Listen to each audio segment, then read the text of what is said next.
What's up, everybody? Good morning.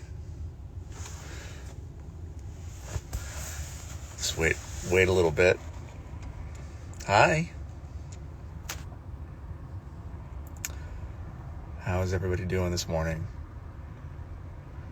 So, it's a beautiful day today. I'm in my car driving to do the audiobook for Man Enough, and it's National Caregiving Day, National Caregivers Day, and if you haven't seen it yet, we have this really special series, Man Enough to Care, that's just completed its 5th episode, so you can go watch it with our good friends at Caring Across Generations. And I'm going to be bringing in some good friends today to talk about what it means to be a caregiver. So first off, my dear friend Ijen Poo, I want to bring her in here. Let's see. Caring Across, there she is. Let's see. Ijen. There she is. Hi. Hey, Justin. How's it going? Happy National Caregivers Day. Happy National Caregiver Day. It's so sweet. I'm so happy that we can connect and do this. Me too. I'm so grateful. I mean, So this series, Man Enough to Care, has been so amazing and moving. Literally, I have my inbox is full of people who've sent me notes about how the men in their lives have shared their caregiving stories for the first time. And it's just incredible the kind of outpouring of grace and courage that has been catalyzed by this week of storytelling. So thank you. no, oh my God, please. I'm the lucky one. I love it because I get to learn. I love to learn. You do. And You I really do. realize because I realize how much I don't know. Like, I didn't know today was National Caregivers Day, right? Like, it's just like there's so much. And I remember sitting down with you, and obviously, if you're watching this and you've watched the show, I look a little bit different now than I did when I recorded this thing. So let's just address the elephant in the room, which is we obviously didn't shoot this last week. No.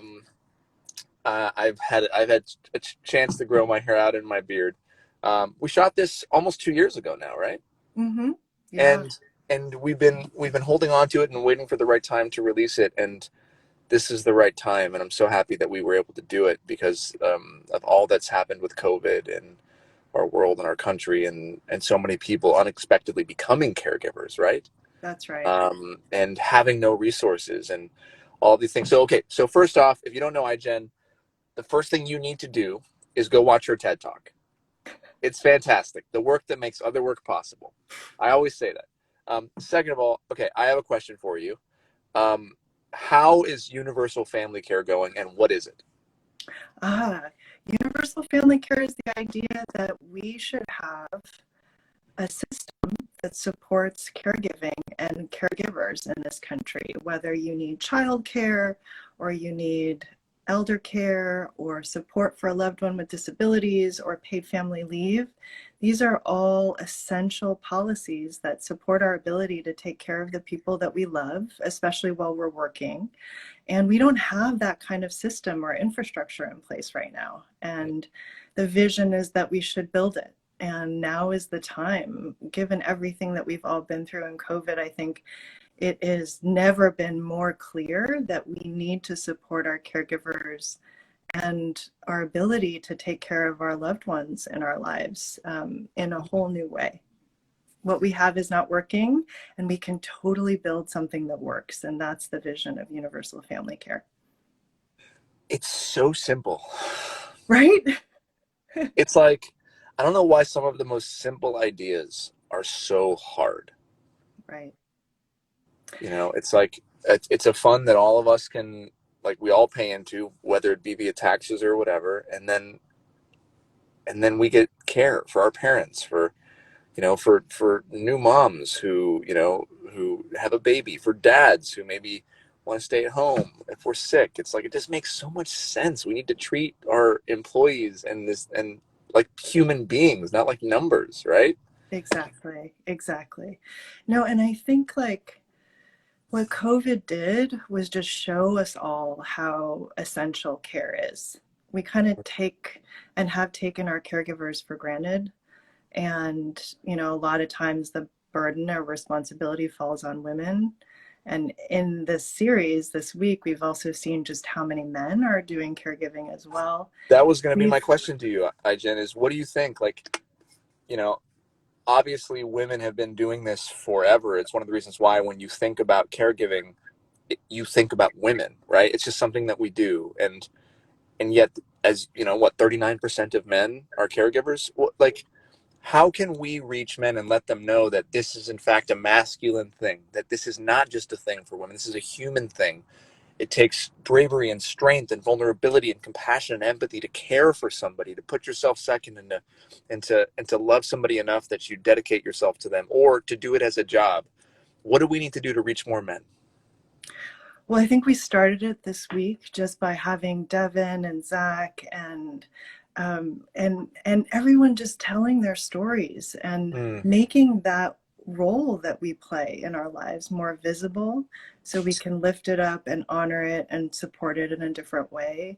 I think caregiving is something that we think about as kind of private, intimate, something we do as an individual. And if we can't figure it out, if we struggle to afford childcare, we struggle to figure out how to care for our aging parent, it's because we failed, like we did something wrong. And the truth is that we are all in that position, yeah. right? The former First Lady Rosalind Carter said there's only four kinds of people in the world: people who are caregivers or will be caregivers, and people who need care or will need care. That's all of us, right? All of us, every person. Real Everyone. quick, I just saw a comment that maybe you can help.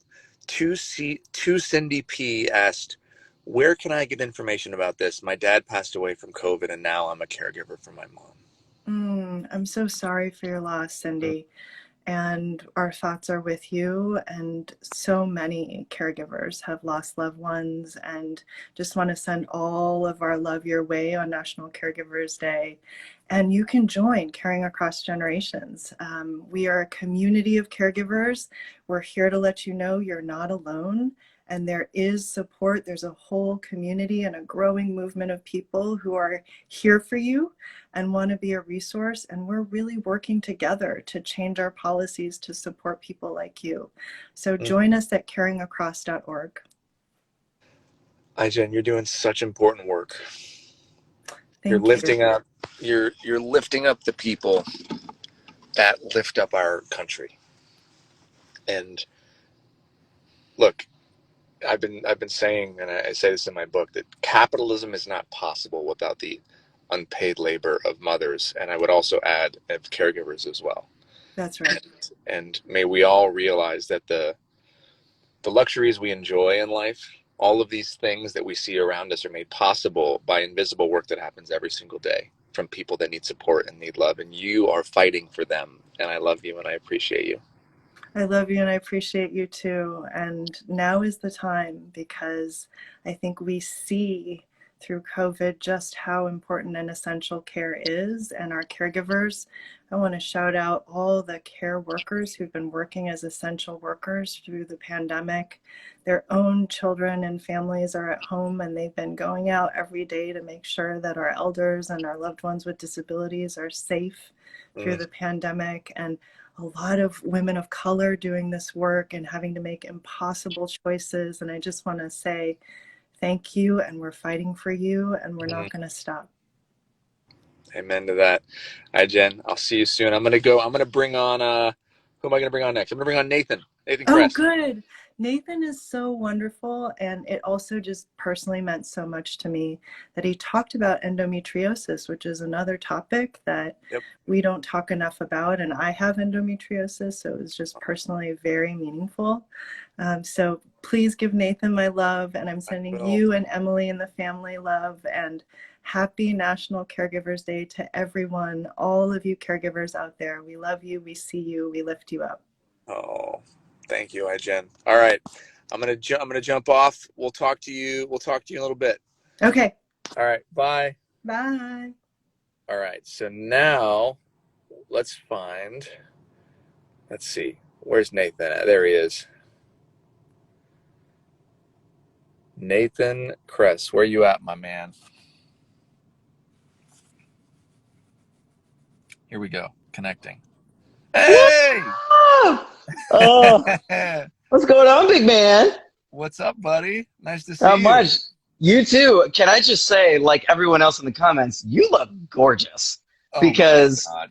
I made a COVID decision, somewhat like you, to grow my hair out, and it did not turn out the same way. And I had to make a very drastic change. But you know Uh, what? I like the beanie with the like hair coming down. It's it's like, oh, I didn't mean to do it, but you kind of did because it's really pretty. So I like it. I like the look. I like the vibe. Thank you. This is my 8 o'clock in the morning look. I This know. is my my alarm didn't go off when I told it to go off. Look, and I was planning on showering. I swear I was, but Oh, it didn't time out. So I'm my here, man. and I have coffee. That's what's Hey, important. well, look, we're having our coffee date. Cheers, bud. Hmm. Cheers to you. Cheers. And we both have white mugs. Look at that. Hey, look at it. By the way, Bing. I have one of these coming for you, my friend. Oh, sweet. I love me some insulated mugs. Bring it on. All right. First of all, how are you? And how is your wife? One of my favorite moments of our time together, almost 2 years ago, um, was when you started talking about your wife and you broke down. You started crying in front of all of us men, and I just thought that was so brave of you. Um, and I just want to check in on you guys. How are you doing? Yeah, good. It's been obviously, oh boy, so much has changed in these last 2 years. I mean, I think right after we recorded, or no, right before we recorded Man Enough, we had our first miscarriage. And I think that was also Oh, why it was very like fresh when we sat and recorded it because one of the ramifications of endometriosis was so fresh at that time. And I think a lot of that was just sort of like welling up. And so it was a great outlet just to be able to sit with a bunch of guys and talk about it. And then a mm. few months after that, we had our second miscarriage. Oh, And bro. both, yeah. So it was like, 2019 was a tough year for her physically, and emotionally and mentally. And we had that moment where we were like, maybe Rosie's going to be our only one, and like we were getting to the point where we were okay with that. But then, you know, COVID rolls around and you have nothing else to do. So then we got pregnant a third time, and this one has stuck, which is Oh my awesome. God. Yeah, so she is very, very pregnant, and How she's many due next months? month. She's 30. She's 34 weeks, I think now. So she's almost full term. Oh Um, my and God. this Please give her baby, my love. I will. She's sleeping, much like she should be, and it has been a joy to caregive for that, especially just knowing that like now it's not just against a disease; it's like for a life. Yeah. So as much as I can do, I will do, and it's been awesome. And it's going to be wild because our iCarly's coming back, and we're going to start shooting it like right before the due Dude, date. I heard. Yeah.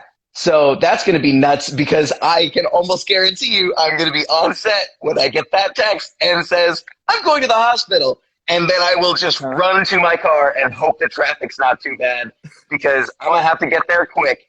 And I don't know what to do. I'm freaking out about that part Dude, because I hey have like, dude, let me just tell you. I had both of my children while I was shooting Jane the Virgin. no way. Oh, And man. I got really lucky that Maya came during our hiatus, but Maxwell came right in the middle of our season in October of season three. Man. And and on top of that, I had for months scheduled my TED Talk, which you Yeah. can't get out of a TED Talk, although I tried. Right. It was like 5 days after Maxwell was born, or 8 days or something. So not only did I have the show, it was so stressful, my man. So just know, like, tell them far in advance. Like, don't book. Listen, because as you know, with due dates, like it could be 2 weeks. It could be like there's no Right. late, They there's no could be right early. now. She could be in labor upstairs. I don't know. Yeah, you don't know. She's just quiet. Who knows? Yeah. Right. Just quietly in So labor.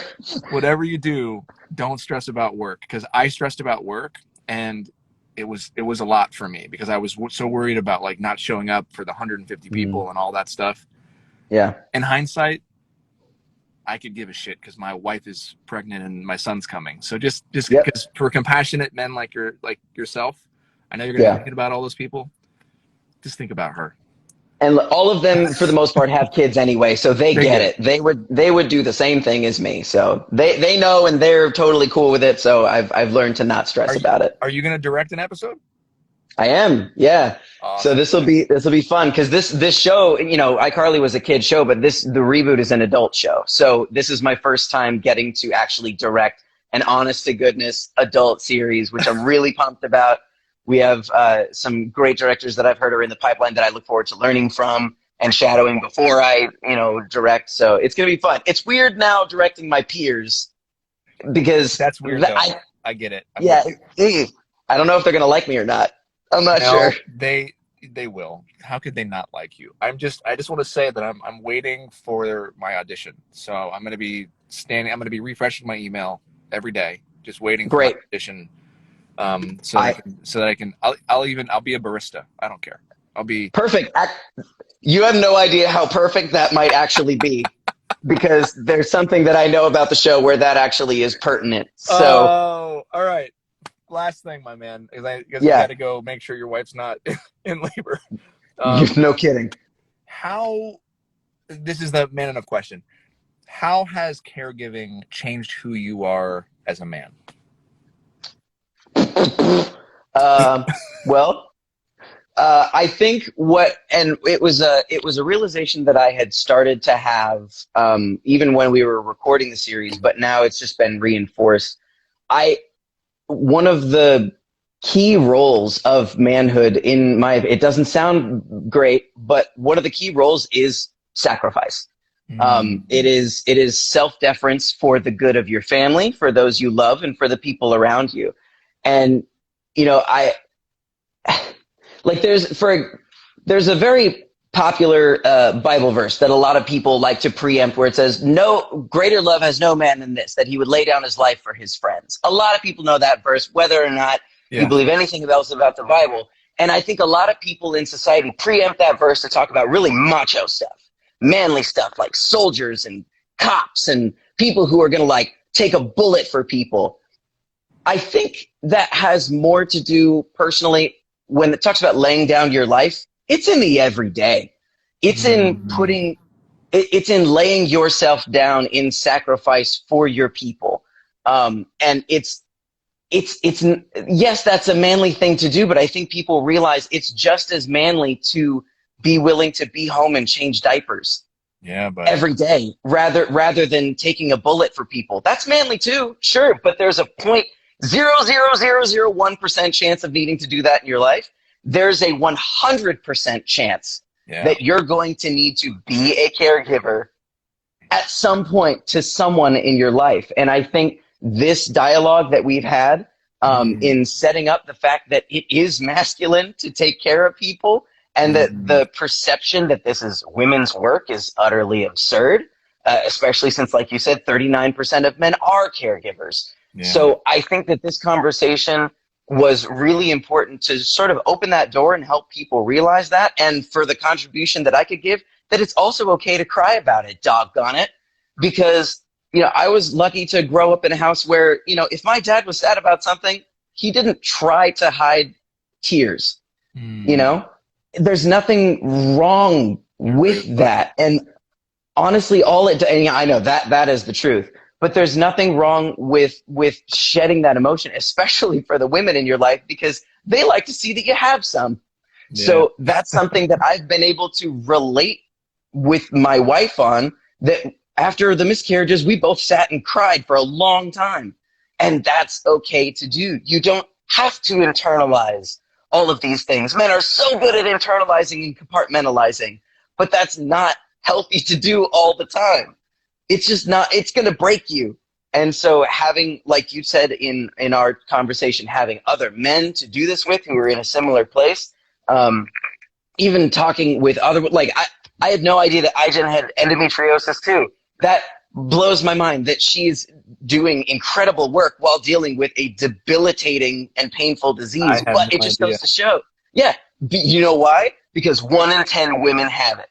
Yeah. 1 in 10 women. That is an absurd amount of women, and no one seems to know what this disease is. Yeah. It blows my mind, and they have to deal with this. And as much as I can raise awareness for that, show how painful it is for the people who have to take care of those people emotionally watching this happen, not to mention the people who are actually dealing with it physically. It's just, men just have to start talking. We have to start doing what we're doing now, and men don't like to talk. Sometimes I don't like to talk, but I've learned that every time I do, it's a good thing. It makes me feel better. It works on other people. It spreads awareness for things that are important. And we finally get to maybe actually make some changes, not only just in the idea of figuring out universal family care, which is absolutely vital. The only reason why my family works is because I'm unemployed 98% of the time as an actor. So I'm able to be home with my family, taking care of them almost every single day. Even as a director, I'm only working 1 week at a time. Yeah. That's an absurd blessing. Most people can't do that. So I don't know what I would do if I was working every day. So exactly what Aijen said, there has to be something, because people are suffocating, and men are bearing a large brunt of that, whether it's financially or that they're the ones doing the caretaking. And it's going to be a zero-sum game at some point. Someone's going to get hurt. We have to figure out how to stop that before it's too late, I feel like I just watched the TED Talk. That was my man. Someone What's also record funny? this. What's also funny about men, because we don't talk so often, when we do talk, like we're talking now, it just pours out because you got so much to say, right? Yeah. Because we don't. Yeah. By the way, I'm gonna shameless plug. I'm gonna send you this. My book's coming out. Perfect. And Yeah. you talk and because what you just said is a huge part of the book. In my chapter, Brave Enough, it's about making room for other examples of bravery. So you just said, right, it's like, yeah, you can be a man and take a bullet, and that is, like in the Bible quote, like laying down your life for someone else, and that might happen at one point in your life, or there's a 0.1% chance it will, but what about the other 99% chance? You have to care for somebody. And laying down your life doesn't have to be a heroic act of bravery in the sense that it's a physical thing that you have to, put your body in danger for. It could be an emotional thing. It could be a quiet thing. And if you think about the brave acts that historically women have been doing forever, that men are now starting to do, they're not celebrated in the same way that men's heroic acts are. Caregiving is not celebrated, right? It's quiet. It's invisible. And these are the things that we have to make room for as we're talking about undefining masculinity, right? And undefining these ideas of what it means to be a brave man. A brave man, yes, can be a police officer, can be a firefighter. It absolutely is someone who's going to war, but it's also you who's caring for his wife when she has endometriosis and she's in pain and on the floor and you don't know what to do. It's you as you're caring for your daughter, or you're caring for her when she had a miscarriage, right? That's also bravery, and that's okay, and there should be room for that in the world. So I salute you, dude, and I love you, and I'm sending you so much love. And this is exciting, man. You're going to be a dad for the second time. That's amazing. And your show's coming back. Yeah, man. What an amazing year 2021 is going to be for you. So excited.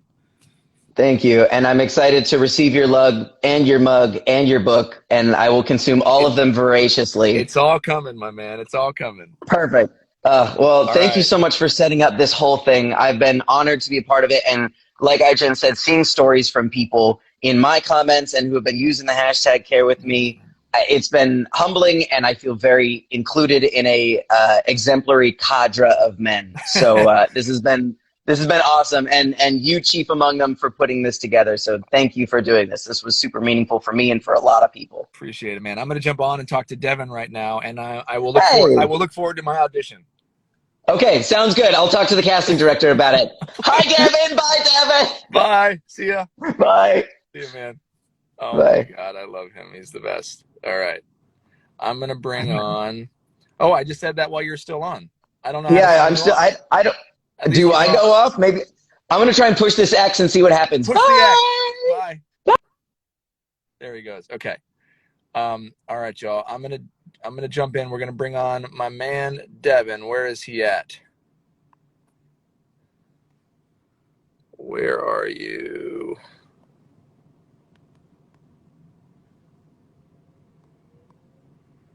Are you there?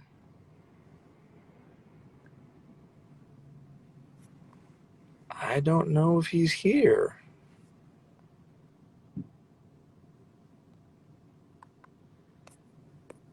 Devin, if you're watching, send me a request, my man. Let's see. Still in the game.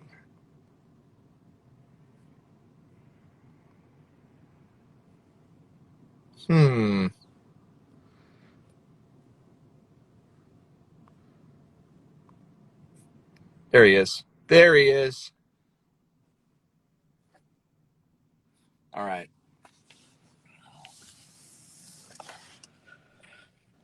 What's going on, Justin? Hey, what's up? Nothing much. How are you? It's good to see you. You look so small compared to how large you actually are in real life. Yeah, I know, right?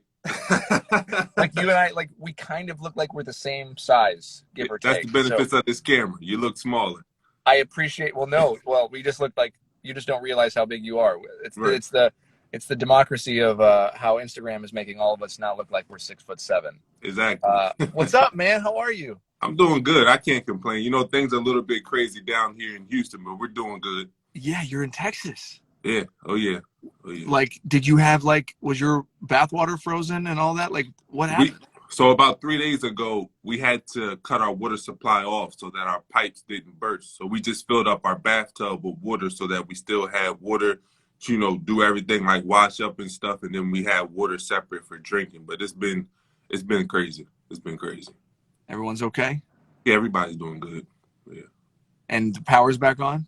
Yeah, the power turned back on yesterday, and hopefully it'll stay on. But they said we're not out of the woods yet until Saturday, so we don't know what's going to happen in the next couple of days. Man, well, it's good to see your face, brother. Yeah, it's good. It's good to talk to other people. So, look, you shared some really powerful stuff when we sat down in this episode. And I just wanted to check in. And first of all, how's your daughter doing?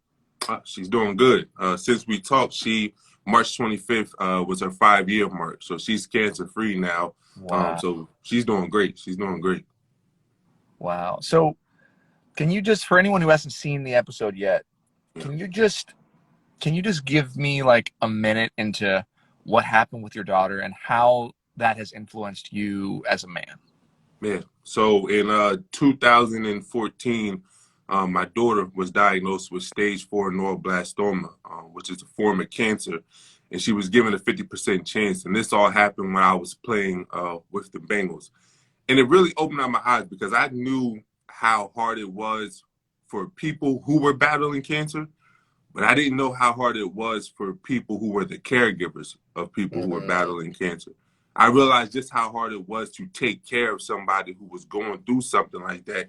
And when we had the chance to really, you know, sit down as men and really open up and talk about things that we don't normally get to talk about, it opened my eyes to the struggles that we all face. Because how I felt was, and I spoke about this earlier, is like we weren't really raised to be nurturers, in my opinion. Like my daughter, I have a 1-year-old daughter, and the other day, congrats. Thank you. She was playing with her Barbie doll or her baby doll, and the baby had fell off the couch, and she immediately ran over and grabbed the baby doll, put it on her shoulder, started kissing it and patting it, and I was like, wow.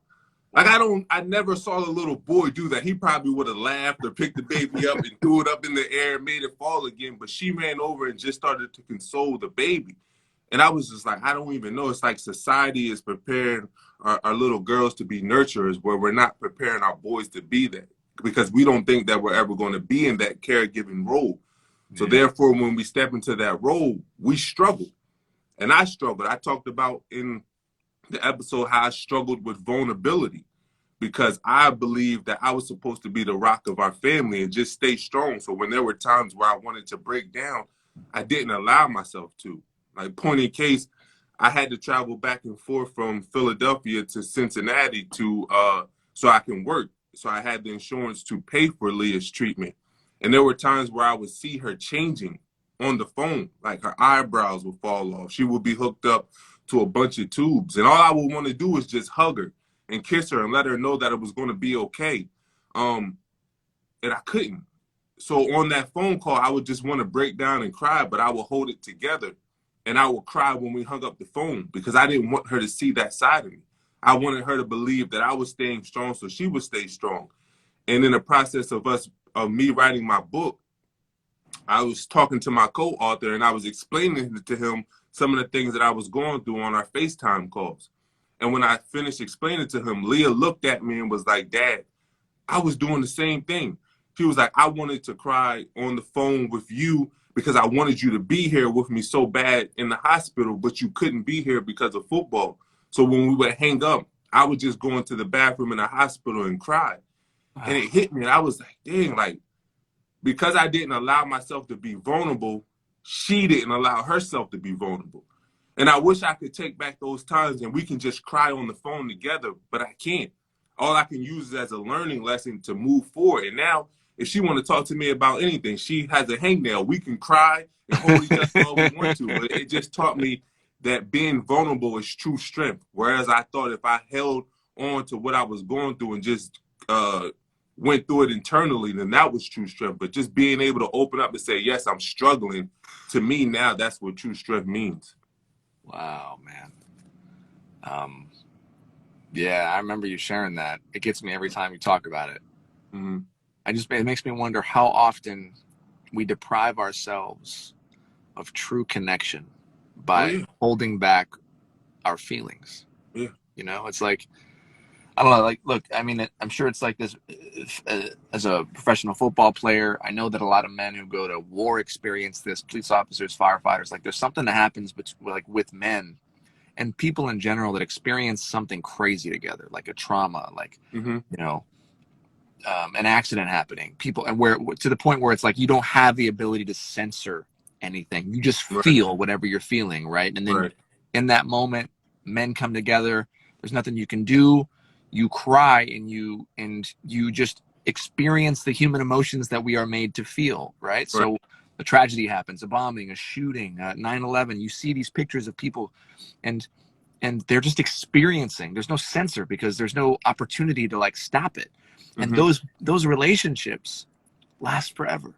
Yeah. Because once you are in that place of like true vulnerability without all the judgment, the friendships that you form and that you forge in that moment are lifelong friendships because you've already experienced it. And it makes me wonder, like, how many of us go through life and never get a chance to forge those deep relationships and friendships. Like, thank God you now have that with your daughter. Yeah. But there's a lot of men that maybe would never show that to their daughter, and their daughter would never then show it to their father. Thank God she heard you say that, because now she feels comfortable crying in front of you. Now you feel comfortable crying. And then the craziest part about it is if you don't, as a man, if you don't show that side to your daughter, when she gets older and she gets in a relationship and then a man is man enough to express that side of him, she won't know what to do. She won't know how to handle it because she's like, hold on, how do I console him? Because I don't really understand what he's going through because my dad never showed me that side. Is this really a man? Because he's expressing emotion and my dad didn't show it. That's so it's like we really affect our our children by the way we carry ourselves as men. And I realized that, thank God, at an early age. So now I'm able to change my behaviors. I'm able to unlearn the things that society taught me so that I can be a better man for my daughter. And, you know, whenever I have a son, if that's in God's plans. Man, it's so important, the work you're doing, man. What you just said is also really, really, that's like a deep dive into the matrix right there. Yeah. Because it's true. I mean, we don't realize as men, especially as fathers, how much our actions impact not just like the immediate life of our children, our boys, and our girls, but their future lives and their future relationships and their future spouses and whatever that looks like. And so it's so important. I always say that my actions today are there memories tomorrow? Oh yeah. So I want to ask you one more thing before we jump off. You talk a lot about mindset, Mm-hmm. and man, your mind is powerful. Thank you. I feel like I just want to have you like on like my alarm button in the morning. Like my alarm goes off, and it's just Devin talking to me about my mindset for the day and like what I got to do. But Right. since I don't have that right now, can you give everybody a glimpse into your mindset? About like it's like the game time thing. It's like Yeah. it's how we can prepare ourselves emotionally, spiritually, mentally for whatever life throws at us. And also, like, if somebody is watching this right now and they are a caregiver, or they're like caring for somebody who's got COVID, or like Mm-hmm. a young woman who passed away, or a young woman's father passed away and now she's caring for her mom, give them a glimpse into your mindset, into Yeah. the game time activity that helps so many people and has helped you. Right. So two things. I took a lot of lessons that I learned from my struggles and my adversity in football when Leah got diagnosed with cancer. And one, I'm gonna give y'all two lessons in case y'all are going through anything right now in your life. And I know a lot of people are, because the world is going through chaos right now. Well, one lesson I learned when I was playing Pee Wee football, I was on an undefeated team, and we weren't used to losing. We always won, and we won by big margins.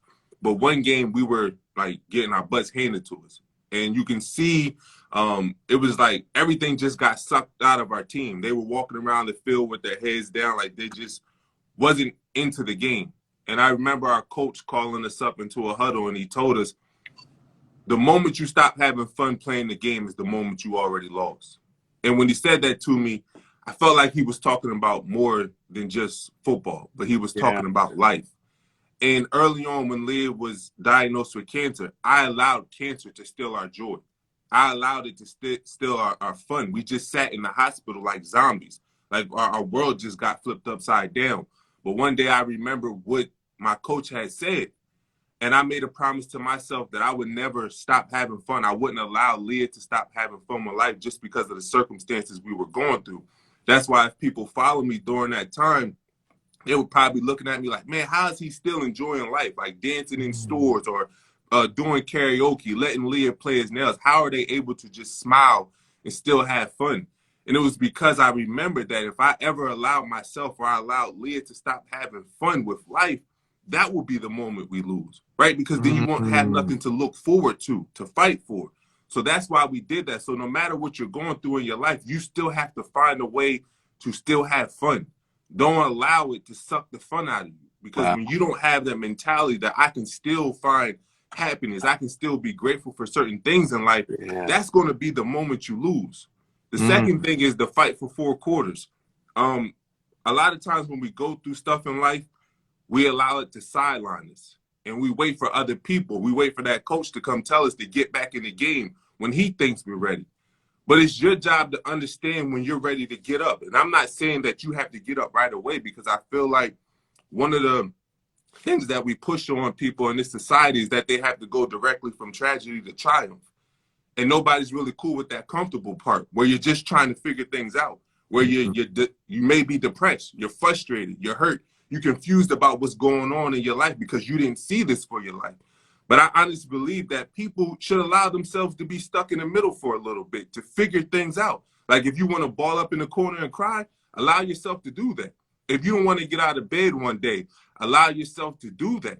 Allow yourself to have those weak moments where you're just trying Mm. to figure things out, but don't allow it to turn into a weak mindset. Don't start to believe that you're not capable of overcoming whatever you're going through. Make the decision to get off the sidelines and get back into the game, because that's the only chance you have of winning, is to actually have the courage to get up. Even if you don't have everything figured out, I can tell you now, you can't win from being on the bench. You have to actually be in the game. So whatever you're going through, fight for four quarters, because as long as you have breath in your body, you still have a chance to make your comeback. You're still in the game. Damn. Yes. I just want to get out of the car and scream that to everybody. Whoa. Are you feeling like me if you're watching this? Damn, Devin. That's it. What else? Just, can someone send that, record that, Send that to me. I want to play that every single morning when I get up. You gave so much wisdom right there, brother. As a man, as a father, as a friend, thank you for that. It's so important. As a human, we got to play all four quarters. Oh yeah. And I love the joy aspect to it because, and I'm gonna combine it back to something that Nathan said. This idea that, you know, as a man, like, we must lay down our lives in service, right? Oh yeah. But it doesn't have to steal our joy. No. It doesn't have to take our joy. You can do it with joy. And I love the visual of like the dancing in the stores and dancing with your daughter, and like that's something that kids have so much of, and so often as parents in the world we crush their joy. Mm-hmm. And if you didn't let cancer steal your joy, if you didn't let COVID steal your joy, if you didn't let whatever you're going through steal your joy, then then don't let yourself take it away from you. Like, we have every opportunity to be joyful. And I love that. I thank you for that. I'm taking that with me. I'm gonna put on some music and dance all the way to where I'm gonna be recording my audiobook. I appreciate you, man. And we got to talk again. Oh, definitely. I just need another check-in. Thank you, Congrats man. on the book. I got to get a copy, and then I also had to get you to autograph it for my sister, because when I posted the video of Man Enough the other day, she was like, "You know Justin?" I was like, "Yeah." She was like, "So you went to go do this with him, and you didn't get his autograph from me?" I used to watch his show all the time. I was like, "I sorry, I didn't know." I would get his book and ask him to autograph. So I got to get you the autograph one for my sister. It would be my joy. You gave me your book autograph, so I will gladly give you mine. Thank you for your time, and thank you for all. I think you helped a lot of people today, man. Thank you for that. All right, thank you, Justin. Love to your daughter and your 1-year-old. That's amazing. Yeah. You're in the thick of it, and we'll talk soon, my man. All right, Justin. You be safe. You too, brother. Be well. Right. Stay warm. All right, I will. See ya. All right, everybody. Thank you all so much for joining me this morning from the car here. Look, if you haven't seen it yet, go to We Are Man Enough, or Man Enough TV, and you can watch all 5 episodes of Man Enough to Care. If you're interested in learning more about caregiving and the amazing work that Caring Across Generations is doing, you can go to caringacross.org. And look, just know this: if you are somebody in your life and you are a caregiver, if you are a man and you are a caregiver, if you know a man who is a caregiver, please know this: it is one of the most masculine things that you could possibly do. Your bravery, your strength, your compassion, your empathy, all of these things are examples of not just masculine qualities, but human qualities. And I want to honor that. And I want to say that I see you. So, and to all the women who are caregivers and who have been for so long, you are seen and you are valued and you are loved. And if you're just watching this, just know that you are enough. All right? You are enough. Thank you all for hanging out this morning. Have a beautiful day. Much love.